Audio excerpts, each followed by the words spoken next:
tardes. Buenas tardes.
Yo,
Buenas noches.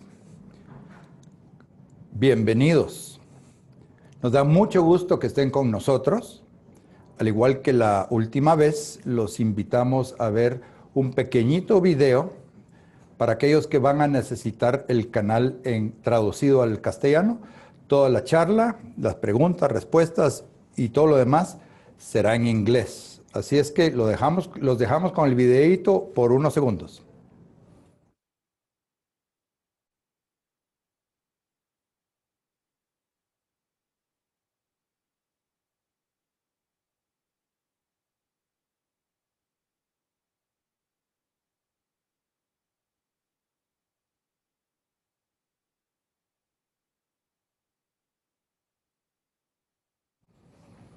Welcome.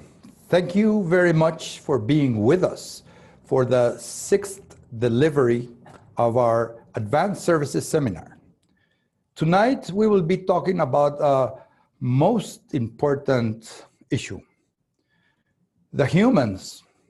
We have been neglecting the humans from the beginning of technology, especially from the beginning of information security. Most of the technologies surrounding artificial intelligence and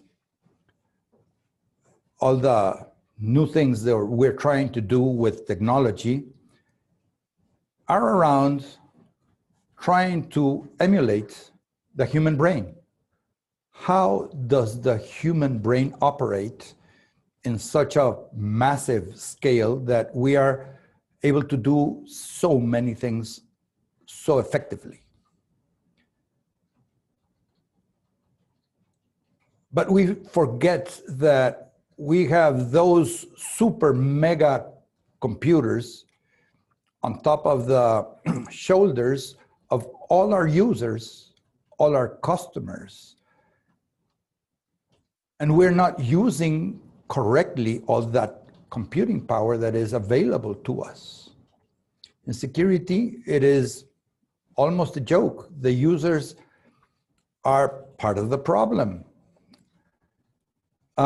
We call them networking-wise layer 8. And the problem is in layer 8, basically talking about the user. So how come that we have computers that have a minuscule computing power compared to the brains of all our users, and we're thinking that the users are the problem? We are the problem because we haven't updated the software on the humans. We haven't trained them. We haven't made them aware of other humans that are going to attack them. So tonight we're going to have a great conversation with Derek Olson and Eric Cron, and hosted by Ingrid Delgado, about how to secure the human. The human is a superbly important part of the system.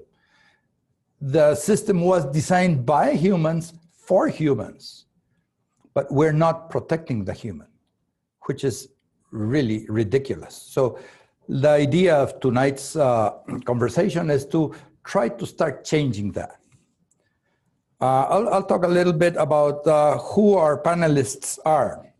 With Derek Olson has been a great friend for many, many years, and we have traveled extensively together and worked in many projects together, and we treasure his friendship.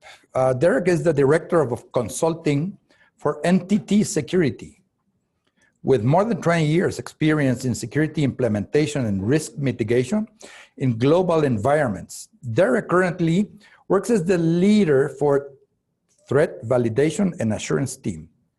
Over the course of his career, Derek has had the opportunity to work in a corporate environment as the advisor to technical teams, executives, and board directors in such industries as manufacturing, finance, fintech, including areas of security strategy, cyber risk, cybersecurity compliance, US and international data privacy, and vulnerability management. Eric Cron, security awareness advocate for KnowBe4, is a veteran of information security professional with over 20 years experience in the medical, aerospace, manufacturing, and defense fields. He is the former security manager for U.S. Army's second Regional Cyber Center, Western Hemisphere, and holds CISSP, ISSP, MCITP, and ITIL version 3 certifications, among others. Eric has worked with information security professionals around the world to provide the tools, training, and educational opportunities to succeed in information security. Ingrid Delgado has been with SISAP many years. We won't tell how many years because you will try to make the math. She is in charge of cybersecurity training strategy for our customers and where our own engineers and consultants participate. She is responsible for alliances with internationally recognized institutions such as ISC Squared, PECB, Axelos, ensuring quality of the content and certifications of courses such as CISSP, ISO, ITIL, computer hacking, forensics, etc. She is as well a specialist in awareness cybersecurity programs and keeps a relationship with global leader brands like KnowBe4 Security Awareness, Terranova Security, Kaspersky ASAP, and SmartFence.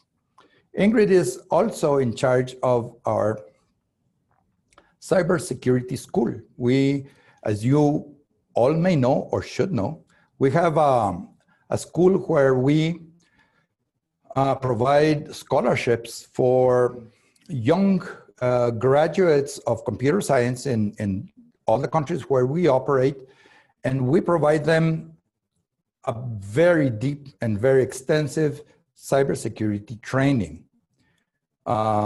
Most of these professionals are very, very well versed to be in the teams of our customers. We ourselves hire many of them. Every year we have a group of professionals come to our school, which is very demanding. We're talking about 8 or 9 months of daily classes for 6 hours. So this is very intense. And she's the leader of that. So without more, we will see a very short video of Sistemas Aplicativos, and then we will begin the panel. Thank you very much. Welcome. SISAP, Sistemas Aplicativos. Durante este tiempo, hemos incursionado en muchas áreas de la tecnología de la información, liderando el mercado a través de la innovación, calidad y servicio al cliente, ofreciendo los siguientes servicios. Arquitectura, RIF-DR, equipo de respuesta a incidentes forenses Data Recovery, ingeniería y soporte, PMO, SOC, consultoría, outsourcing, capacitaciones y Customer Success. Realizamos operaciones en distintos países como Guatemala, El Salvador, Honduras, Nicaragua, Costa Rica, Panamá y República Dominicana. Además, nuestros clientes están situados en Estados Unidos, México, Centroamérica, Colombia, Ecuador, Perú, Chile, Brasil y otros países. Nuestro SOC en Guatemala se sitúa en el edificio Forum Zona Viva. Además, contamos con un segundo SOC en la ciudad de Panamá. Actualmente SISAP está certificado como CERT por parte de la Universidad de Carnegie Mellon, que a través de su software Engineering Institute nos ha dado entrada a su red de CERTs. Nuestro personal cuenta con más de 70 certificaciones de SIEM, Malware Reverse Engineering, Penetration Testing, Forensics, Incident Response, entre otras. SISAP, con más de 150 ingenieros trabajando para sus socios comerciales, con más de 1000 certificaciones, alianzas estratégicas con Nova Coast, IBM, Verizon, Contributor de Verizon, en donde SISAP contribuye generando reportes e información local recolectada, alimentando el reporte de este año, poniendo en el mapa la región de Centroamérica y el Caribe, que no habían tenido datos significativos anteriormente. También estamos certificados por FIRST, que es una confederación internacional de equipos confiables de respuesta a incidentes informáticos, que manejan cooperativamente incidentes de seguridad informática y promueven programas de prevención de incidentes. SISAP, Sistemas Aplicativos. Hello. Today we are talk about how to secure a human. Maintaining an acceptable security posture on an organization against increasing attacks is very challenging.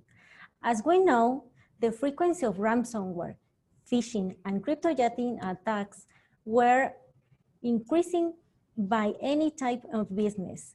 It doesn't matter size, location, or industry. Right now, we have a number of known attacks, and we know how to react. But there is also unexpected situations like COVID-19, where we all had to quickly adapt to work from home, and in this increased the user risks. So, hello, Eric. According to your experience, how should we teach our users to react and to have on an unexpected situation like a pandemic? So the most important thing we can get across to people during times like this is not to let fear and apprehension take over. It's a stressful situation, and stress often leads to poor critical thinking. And when our critical thinking skills are impacted, we often make poor decisions. So while it's frustrating in these situations, people need to get their information from a known, reputable source, both personally and from within your organization as well. And don't rely on just information you read or see, especially on social media.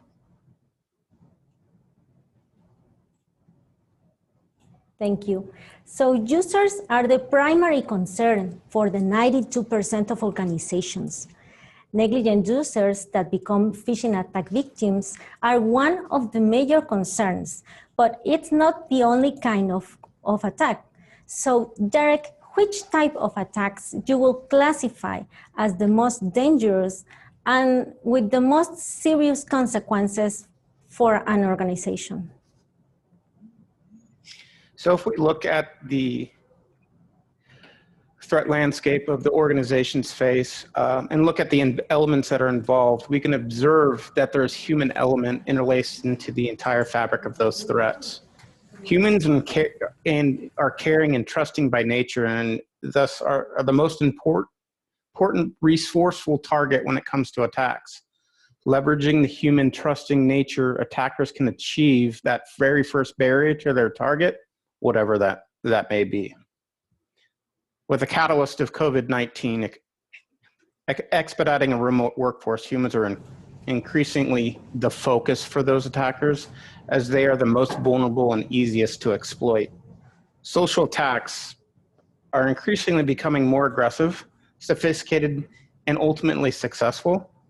If you take into some examples such as the 2020 Verizon data breach report, the top threat that resulted in a breach was a phishing attack.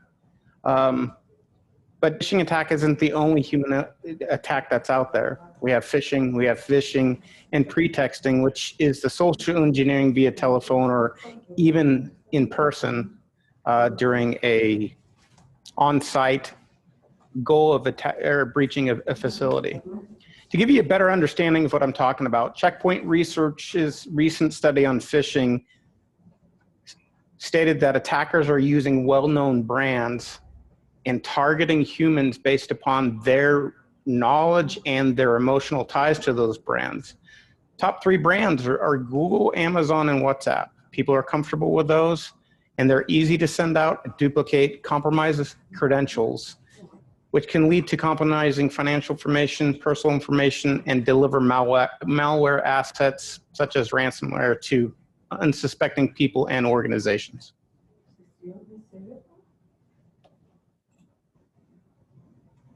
Thank you, Derek. So the increasing number of new tools to connect home users and the change in the way we work has introduced any type of risk. So CISO needs their own tools to reduce these risks too. So Eric, can you explain what is a security awareness program, and according to your experience, how this program helps us to reduce the risk and improve the security posture of an organization? Certainly. A security awareness program, is more than just showing people some slides once a year. That will meet the compliance checkbox, but it's really not going to make a real difference within the organization, and certainly not for very long. A program requires a little bit of planning, and it should include shorter interactive training sessions spread throughout the year. And then you couple those with simulated phishing attacks and even other games or activities that create some fun competition. These simulated phishing attacks, they keep people watching for them, and then that helps them when they spot the real ones that come in throughout the process.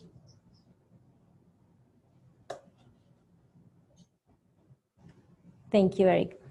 So employees are required to attend different types of trainings to do their jobs. But when it comes to a cybersecurity program, there may be different type of trainings or different type of reactions. Some employees will be pleased to learn new things, while others will be reluctant to take the trainings.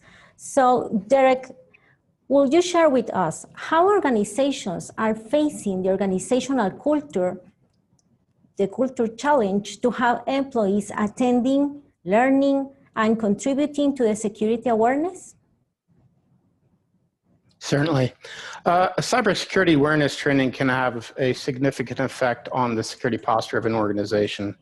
It also can be a detriment in terms of what Eric exactly just said. If it's compliance related, if you're trying to satisfy a compliance related matter, it's certainly not going to lead you to a reduction in risk. The challenge that companies face is that employees are asked to participate in multiple trainings in any given year, even more if they're in a regulated industry. In order to achieve a cultural shift, it is my belief that you need to define the outcome of what you're trying to accomplish, such as reduction of successful phishing attempts, reduction of inadvertent disclosure of information, use of complex passwords, etc. The next step is to tie that awareness training to things that are outside your business. I know that sounds a little misleading, but I want to explain that. Most of us live dual and separate lives. One life at our job, one life at our home. Each are complex. Although symbiotic, they are separate. The separation means that we have a separate emotional anchors, and in some cases, separate values for each.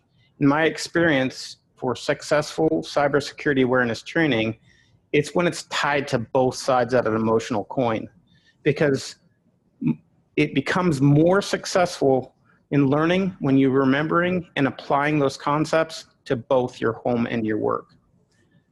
Just as an example, when talking about phishing, if we include information in our training how to share information with our employees' family members, to use specific illustrations in our training that use our family, we will not only tie the emotional response that we have to business, but also tie that emotional response to our families, and it will stick just a little bit more.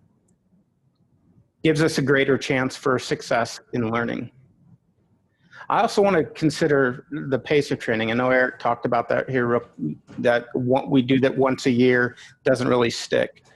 Once a year it may be appropriate for successful compliance-based, satisfying those compliance-based needs.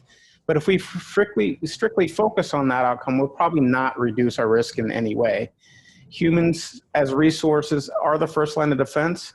My suggestion is to break it into smaller trainings once a quarter, including any relevant thing such as a latest breach, a news, something tying it to the news. which may afford your training to be more successful at its comprehension by the learners.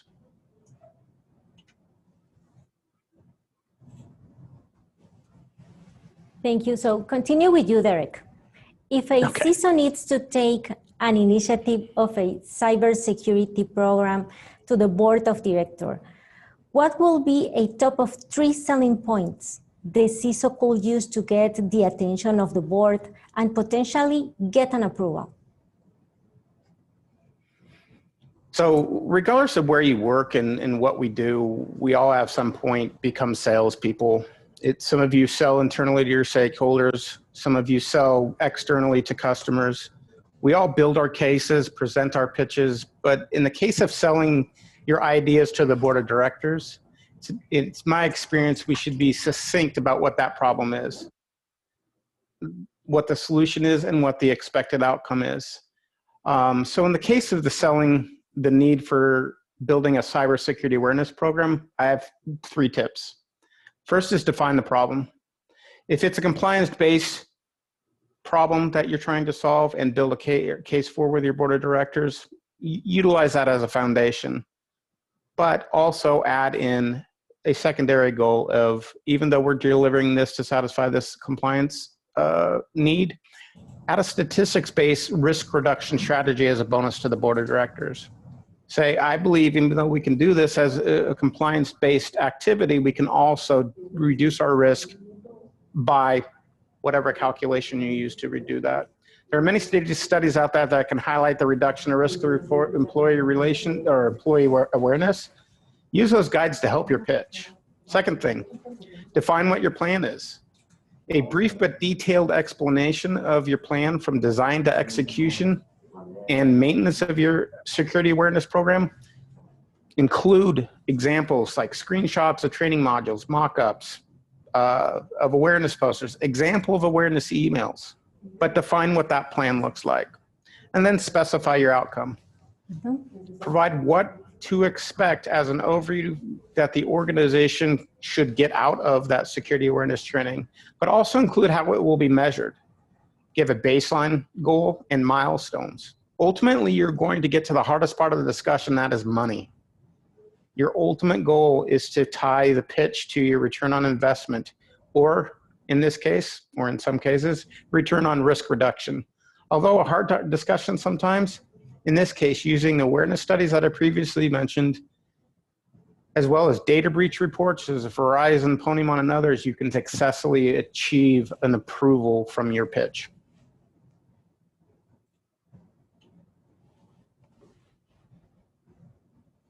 Thank you, Derek. So Eric, in your field of experience, what could you say to the audience today? What is a first step to take and start a journey to a successful security awareness program? So the first step you're going to want to do is do a baseline test so you understand where you're coming from. You want to make any baseline phishing links go to a 404 page or a not found web server page, so it doesn't tip them off to the fact they're being tested. Then you look at the results and you determine your next steps from there.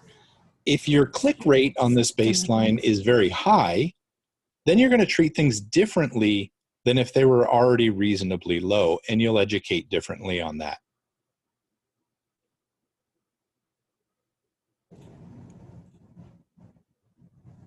Thank you, Eric.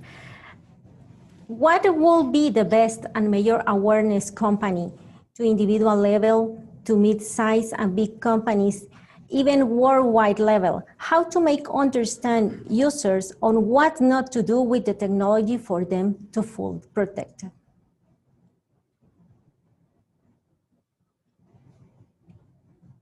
Sorry, could you repeat that if that was for me? I'm sorry.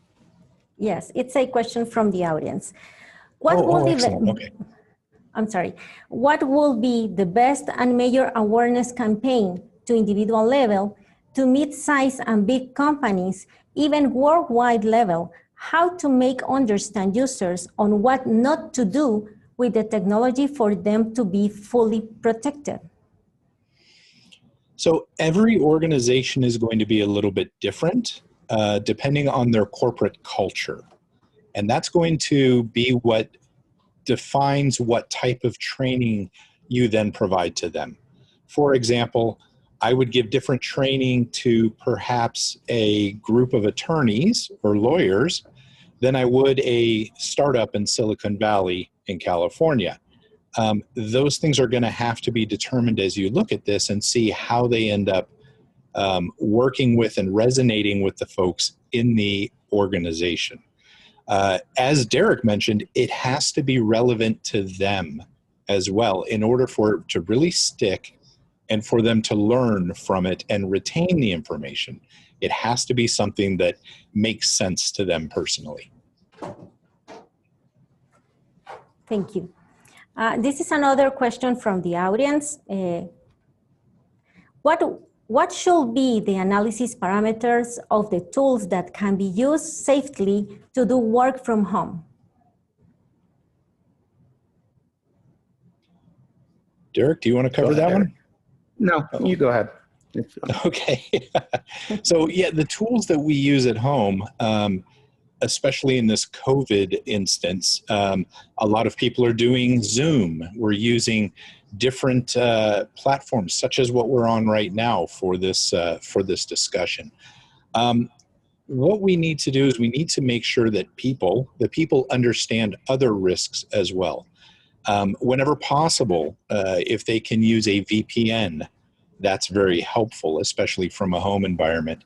If they use things like home assistants or personal assistants such as Alexa or the Google Home devices, we want to make sure that those are turned off. So we want to talk to them about the risks like that they may not think about in the corporate office.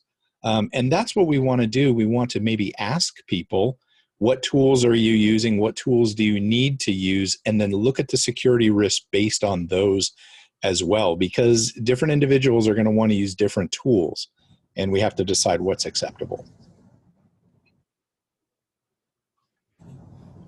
Okay. So I have an, oh, sorry, Derek. I'm going to add to Eric's from, when I look at things from my standpoint in my current position and some of the other positions I had, I look at it from an offensive security standpoint or a pen tester mindset. At least that's what I'm currently thinking about. When moving people to a home environment, I mean, obviously from a pandemic standpoint, a lot of organizations were not ready for this. So the controls that were not in place for a remote workforce may still not be in place, even from a simple standpoint as getting remote workers laptops or devices to work on from wherever they are at that time. What organizations should really start thinking about is moving into a more controlled environment as we move through this. This may be a new norm going forward. So the question becomes is how can you get specialized controls in place to ensure that you're protecting your employees, but also protecting your corporate environment.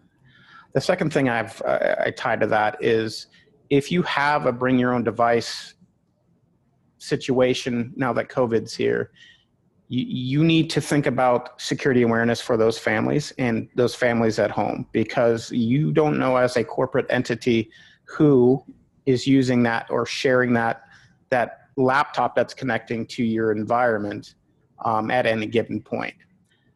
My recommendation is to come up with a baseline of this is our bring your own device policy. These are the controls that you need to have in place, and you verify those. You don't want to make it so strict that the employees can't get anything done, but you also want to reduce the risk to your environment. I love that, Derek. If I can just say, policies have to be adjusted for our situation, and you're absolutely right about that. We also need to make sure that people understand what's expected of them and what's acceptable from our organization's risk standpoint. Excellent. I have another question here. It says, how to extend the importance of cybersecurity in all areas of the company? If some areas don't give the importance, imagine the legal area of a company. for example, they do not carry a cybersecurity awareness, or how to motivate them? So I'll jump in there, Eric. Or Okay. no, go ahead. You started. Okay, all right. Sorry, folks, we have a little lag here, so we apologize. Yeah, when it comes to getting groups like that involved, we need to make sure they understand the risk that they present to the organization. And a legal department has a lot of very sensitive information that they use and that they're exposed to and that they have access to. So we need to make sure that they understand that they pose this risk to the organization and possibly even show them some examples of where things have gone wrong in their roles and what that led to within organizations, so they can understand that they really do have a part in this and need to pay attention to it.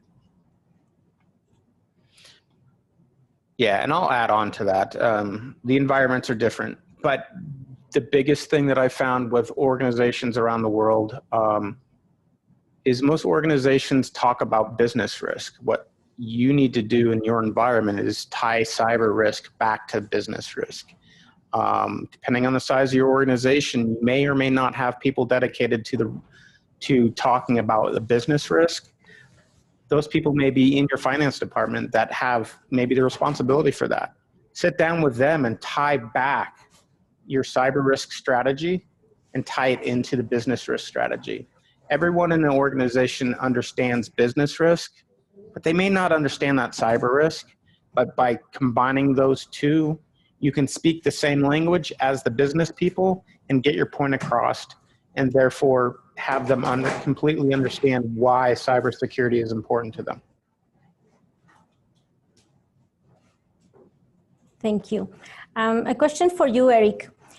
If we focus on phishing, would you say that it's a main cybersecurity threat for users?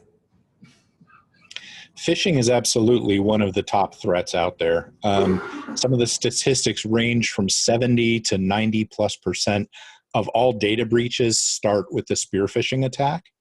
And that's true whether they're launching the attack or perhaps even gathering information that they then use for another part of the attack. And so this is where it gets so dangerous. Humans are targeted so often, it's not even funny. But at the same time, as was mentioned earlier, it's not really their fault that they fall for this if we're not taking care to give them the tools they need to defend. But yes, phishing is by far the number one aspect for getting into organizations these days. And that falls in wire transfer fraud, scams, ransomware, you name it across the board. Phishing is the one that leads it. And this is why it's so important. Thank you. This is the last question that I have for Derek. Is there any investigation related to how many cybersecurity professionals must have an organization based on the total number of employees? There are some studies out there that like to speculate on what the right ratio is. That may be all dependent on your organization, depending on how you structure that, whether you outsource, whether you insource, such things as your SOC, as such things as your security operations. It's all dependent on how you build your organization out. From a organizational standpoint, it's all going to be dependent on not only the size of the organization, but the complexity in the environment. If you're talking a bank branch, you may only need one person to be able to do multitudes of things. If you're talking a very large corporation with extensive business and cyber risk, your team can grow exponentially. What you need to think about is how to smartly assign those people, get the right mix of people inside your organization, both from a technical, a business standpoint, and then also use your vendors. Use your vendors in a strategic manner to supplement your your team. Because in every instance that I've worked in, your partners, and they're not just vendors, they're partners. Your partners work with you in achieving what your goals are and guiding you in the right direction. If I can add to that too, I'd like to point out that I agree with everything Derek just said. The other thing that you have to look at is the industry that you're in as well and what type of business you do. For example, the numbers of security people that you may need in a manufacturing organization that has 500 employees, but 400 of them are on the floor doing manufacturing processes is going to be different than 500 people in a financial institution or something along those lines in another area as well. So you have to be cognizant of that. And he touched on it as well. A lot of times you can outsource to a managed service provider, a managed security service provider to do some of the things that you would otherwise do in-house. So depending on how you blend those together, the tools that you use, those all make a big difference in the numbers there, which is why I have yet to see a perfect, X number of people to X number of people type of comparison. Thank you, Eric and Derek. We have Mauricio here. He's going to have a question for you too.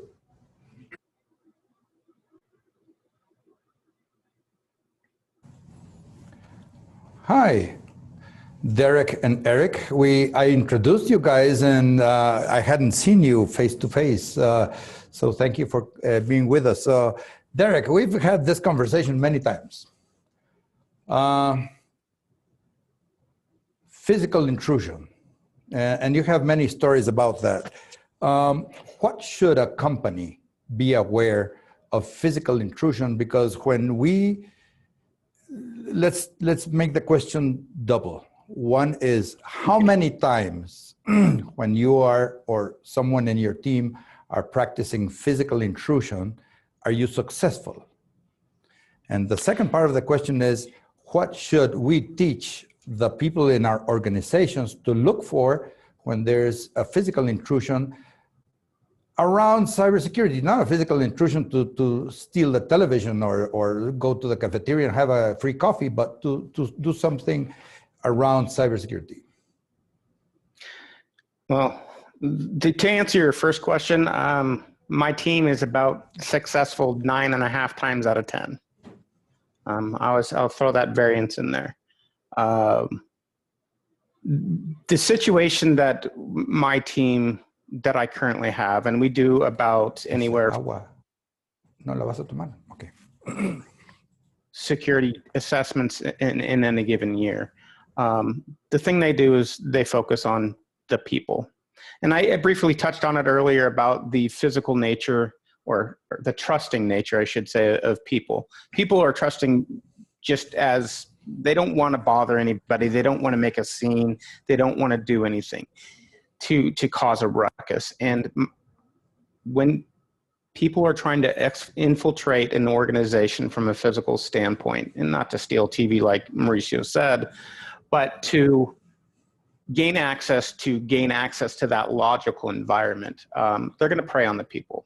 So the things that you need to talk to your employees about and help them understand is there are ways to be nice, but also to question people in a nice manner.